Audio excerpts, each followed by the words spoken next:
సంగారెడ్డి జిల్లాలో జంట హత్యలు కలకలం రేపుతున్నాయి. మహిళ బాలుడిని హత్య చేసి గొంతు కోసుకున్నాడు శివరాజ్ అనే వ్యక్తి. మృతులను చంద్రకళ 13 ఏళ్ల ఒక బాలుడిగా గుర్తించారు. 5 రోజుల క్రితం తెల్లాపూర్కొచ్చి భార్యాభర్తలుగా పరిచయం చేసుకున్నారు శివరాజ్, చంద్రకళ. ఇంతలో ఏమైందో ఏమో కానీ చంద్రకళతో పాటు ఆ బాలుడిని దారుణంగా హత్య చేశాడు శివరాజ్. ఆ తర్వాత తన గొంతు కోసుకుని ఆత్మహత్యకు ప్రయత్నించాడు. శివరాజ్ పరిస్థితి విషమంగా ఉంది. దీంతో హాస్పిటల్కు తరలించారు.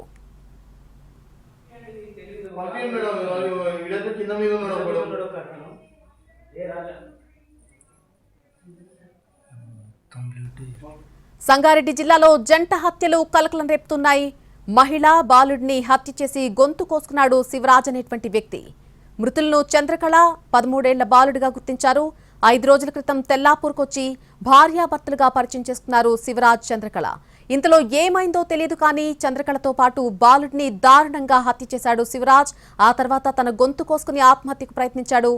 శివరాజ్ పరిస్థితి ప్రస్తుతం విషమంగా ఉన్నట్టుగా తెలుస్తోంది. ఈ అంశానికి సంబంధించి పూర్తి అప్డేట్ మా ప్రతినిధి శ్రీనివాస్ అందిస్తారు. శ్రీనివాస్, సంగారెడ్డి జిల్లా తెల్లాపూర్ జ్యోతిబా పూలే కాలనీలో జంట హత్యలు కలకలం రేపాయి.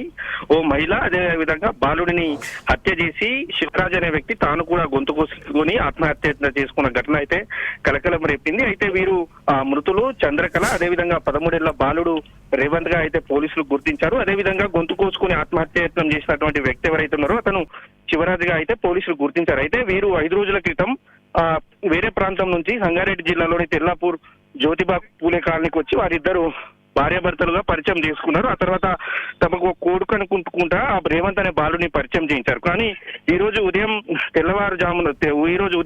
ఎవరు కూడా డోర్ తీయకపోవడంతో గమనించినటువంటి స్థానికులు డోర్ తీర్చే యత్నం చేయగా ఒక్కసారిగా రక్తం మడుగులు ఉన్నటువంటి వారిని చూసి స్థానికులు షాక్ గురయ్యారు. వెంటనే పోలీసులకు సమాచారం అందించడంతో క్లూస్ టీం ద్వారా వచ్చి పోలీసులు అయితే ఆధారాలు సేకరిస్తున్నారు. ఈ వ్యక్తులు ఎవరు, ఎక్కడి నుంచి వచ్చారు, అసలు శివరాజ్ కు చంద్రకళకు అసలు సంబంధం ఏంటి, బాలుడు ఎవరన్న దానిపై మాత్రం పోలీసులు అయితే విచారణ చేస్తున్నారు. క్లూస్ టీం ఆధారాలతో అక్కడ వివరాలు తెలుసుకునే ప్రయత్నంలో అయితే పోలీసులు ఉన్నారు.